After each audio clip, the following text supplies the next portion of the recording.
Hello, in today's video, I'll show you how to unpair your TIMEX NeuroFit Waveband 2 from the Pison app.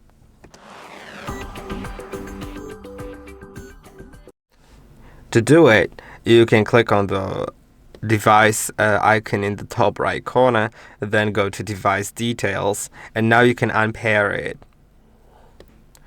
Once it's unpaired, you can pair it again by clicking on, you can see it is unpaired. The Bluetooth icon is gray, not blue. And now I can find device and I can just connect to it by clicking on select. Your device has to be on during that. Now you can close it and it's done. And that is basically it. I hope that this video was helpful. Don't forget to like and subscribe, and I'll see you in the next one.